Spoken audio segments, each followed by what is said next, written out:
Salve investidores, tudo bem? Bom, mais uma semana aí de atualização dos dados econômicos, né, no flash de renda variável. Hoje a gente vai falar um pouco aí de temas relevantes, alguns dados indicadores econômicos, o IPCA acumulado nos últimos 12 meses aqui no Brasil, do Ibovespa e algumas recomendações também de investimentos. Bom, alguns temas relevantes que estão ainda em trâmite no Congresso, como a gente já falou semana passada, mas é interessante ficar de olho aí, que pode tomar preço no mercado. São alguns projetos aí no Congresso para tributação no mercado de apostas esportivas, desoneração da folha, reforma tributária, subvenção do ICMS, o saque aniversário do FGTS e a taxação dos fundos exclusivos e offshore. Alguns pontos importantes aí que podem influenciar no mercado. No Brasil, aí também a dívida bruta vezes o PIB e IPCA, a gente vai ver um pouco mais à frente ali o gráfico do IPCA, que a gente está prestes aí de entrar dentro da banda, da margem de expectativa aí do Banco Central para o IPCA nesse ano, mas a gente comenta um pouco mais à frente. E hoje que também que está influenciando bastante aí o mercado subindo forte aí no dia de hoje, que o IPC e vendas no varejo no mercado americano aí veio abaixo das expectativas aí que tende a favorecer o controle de inflação americano, e isso leva a crer que talvez o Banco Central lá fora, o Fed americano, não suba mais os juros por lá. Isso tende a destravar bastante valor no mercado aí de renda variável, como ações e fundos imobiliários. Aqui alguns indicadores econômicos, não tem nada de grandes mudanças de uma semana para outra. Esses dados aqui são divulgados toda segunda-feira, tanto aí pelo BTG quanto pelo Boletim Focus, que é a média aí dos economistas aí do mercado, que fazem uma média nesses pontos, como PIB, taxa Selic, IPCA e taxa de câmbio. Alguns economistas aí já estão falando em reajustes das expectativas do PIB para o ano que vem, para 2024, que hoje está em torno de 1,5%, mas alguns economistas já estão querendo fazer um ajuste de perspectiva para em torno de 2%. Isso aí tende a valorizar bastante aí o mercado de renda variável como um todo, né? Mas a gente ainda não vê isso refletido nesse boletim no Focus, é só alguns comentários que a gente vê aí nos bastidores de alguns economistas, né? Aqui, que a gente pode ver, como eu comentei no início, é o acumulado do IPCA de 12 meses, que seria a inflação brasileira, né? Tem na linha vermelha aqui é o centro da meta, estipulado pelo Banco Central. A gente está ainda fora da banda de, de que seria aceitável aí na inflação, mas muito próximo de entrar aí dentro das expectativas, né? A gente ainda está com uma taxa de juros alta aqui no Brasil, embora a gente já tenha feito alguns cortes na taxa Selic, ainda assim o cenário atual é de restrição na economia, fazendo que o IPCA converja com a meta. Então, talvez aí nos próximos momentos a gente pode ficar de olho, talvez ela possa entrar aí dentro da margem esperada. Isso faz favorecer ainda mais os cortes de juros aqui no Brasil. Aqui tem um gráfico, dois gráficos na verdade, que seriam a variação do Ibovespa com a inflação de juros, né? Talvez seja um pouco complexo o entendimento desse gráfico primeiro aqui, seria a variação do Ibovespa versus o IPCA, mas de uma forma mais resumida, né? Desde 2000, esse histórico aqui, o Ibovespa subiu em todos os anos que o IPCA fechou abaixo de 5. Até vou retornar aqui o gráfico anterior, a gente já está bem próximo aí da, da margem aceitável, mas já abaixo de 5% de IPCA ao ano acumulados. Então, todos os anos, historicamente, desde 2000, já 23 anos, que o Ibovespa subiu em todos os anos que o IPCA fechou abaixo de 5. Então, mais um ponto estatístico aí que o Ibovespa tende a se apreciar aí nesse próximo ano, nesse e no próximo ano. Variação do Ibovespa versus a variação da taxa Selic. Aqui outro ponto, esse aqui comparado com o IPCA e esse aqui comparado com a taxa Selic. O Ibovespa apresentou em média de 33,5% de alta em anos de queda da taxa Selic.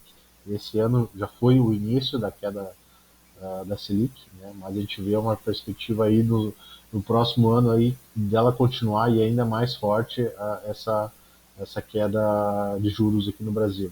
Então são dois pontos muito importantes e estatísticos que levam a renda variável tende a ter uma boa apreciação nesses anos, tanto com inflação controlada quanto em queda de juros.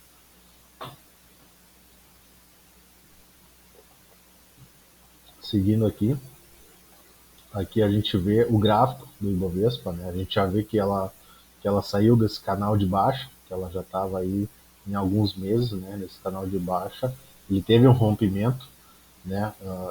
Era esperado talvez até uma correção mais forte, que ele veio bem sutil. Como o Ibovespa está tão barato, ele continuou forte aí nessa subida, mas é normal que em algum momento ele possa fazer uma correção mais forte para continuar depois assim a sua alta, né? O mercado ele não sobe em linha reta, né? Isso seria um mundo perfeito, né? Mas o mercado sobe caindo também. Então é normal fazer alguns pivôs de correção, isso é bem saudável até, para ele tomar força de novo e continuar subindo. Aqui a gente tem uma comparação do Ibovespa, que agora sim, ele com na variação de novembro, o Ibovespa ultrapassou o S&P 500, que também tá em alta, então tanto o mercado americano quanto o mercado brasileiro estão em alta no mês de novembro. Seguindo aqui. Algumas perspectivas de distribuição de dividendos da Petrobras. A Petrobras é sempre uma ação aí que fica no radar aí dos investidores, tanto porque tem um peso relevante aí no Ibovespa. E conforme esse gráfico aqui, emitido pelo BTG Pactual,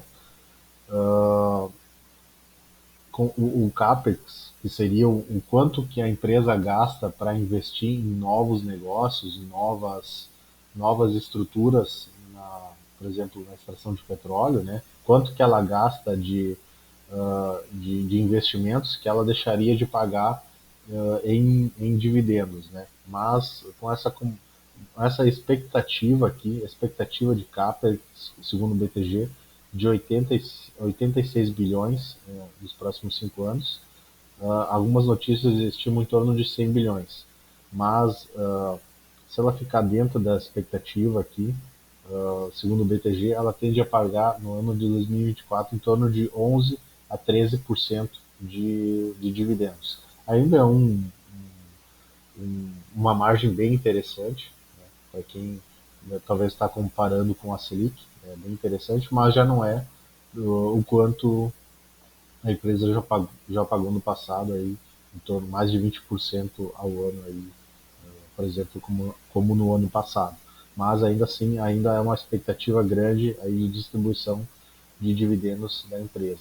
É mais um ponto aí para que quem gosta da empresa possa ficar de olho. Mesmo assim, a gente também tem recomendação para quem gosta da empresa, mas também não quer correr tanto risco político, pode-se fazer algumas proteções de investimento, fazer investimento com hedge, né? Então acaba protegendo em caso de queda, mas também participa da distribuição desses dividendos. Então, se alguém quiser mais informações, aí pode me chamar no privado. Algumas recomendações aqui, eu quero deixar talvez essa aqui de destaque, que é uma operação em cima do papel Gerdau, né? que ela está num ponto interessante aí, a gente vê que ela está no canal de alta aí, numa uma retomada. É uma operação para 94 dias. Qual que é a ideia dessa operação? Ganhar um cupom pré-fixado de 5,46, o que seria equivalente, nesse período, em torno de 180% do CDI. Então, é um cupom aí bem, bem elevado, né? Se a gente for comparar com a taxa Selic atual, e, e mesmo assim é uma operação bem segura. Né? Caso não atingido a barreira de baixa, o cliente fica com esse cupom pré-fixado de 5,46. Caso a ação caia e chegue nesse canal nessa barreira de baixa de 12%, que a gente pode ver no gráfico aqui que ela fica até abaixo dessa resistência, que é bem improvável que ela ultrapasse, mas mesmo assim, caso ela ultrapasse essa barreira de baixa, o cliente fica com papel. Mas o papel é um papel que ela está com status de recomendação de compra pela Research do BTG, com o preço-alvo de 33. No caso de queda do papel, o cliente acaba ficando com um papel aí bem descontado, mas que tem um grande potencial de valorização. Mas a ideia aí é buscar, talvez nesse curto período aqui de 94 dias, esse cupom pré-fixado, que seria o grande objetivo dessa operação. Vamos seguindo aqui. Mais um ponto que eu queria deixar em destaque, que já foi comentado aí na semana passada, mas que não custa nada a gente repetir, são dois comparativos. Esse aqui, o de cima, é um múltiplo do mercado americano, e esse de baixo é um múltiplo calculado em cima do mercado brasileiro do Bovespa. A gente vê que o mercado americano ela começa a entrar num patamar onde ela não seria mais tão barganha, né? Começar a ficar caro. É um múltiplo que é o PL dividido pelo lucro, aliás, o preço dividido pelo lucro. Então ela começa a entrar num patamar mais caro. Já aqui no Brasil, o Ibovespa continua bem descontado aí no patamar histórico. Ela está numa banda aí inferior aqui que normalmente quem comprou nesses pontos aí fez um bom negócio no médio e longo prazo, mas por isso que eu gostaria de, de enfatizar que o Brasil aqui está num momento aí bem interessante para investimento em renda variável, tanto pelos pontos aí que eu citei anteriormente, a inflação já controlada, né, e também queda de juros aqui no Brasil. Isso tende a destravar bastante o valor na renda variável. E mostrando aqui no gráfico, o Brasil está bem descontado. Isso também pode trazer os holofotes dos investidores estrangeiros para alocarem também capital aqui no Brasil. Isso também tende a valorizar ainda mais o nosso preço no mercado brasileiro. Era isso, pessoal. Algumas informações aí interessantes e hoje a gente vê que o mercado aí está batendo o histórico do ano em torno de 123 mil pontos o Ibovespa. Então, para quem quiser mais informações aí, pode me chamar no privado que a gente responde aí, estuda a carteira caso a caso e dentro do perfil de cada investidor. Certo, pessoal? Um abraço e bons negócios.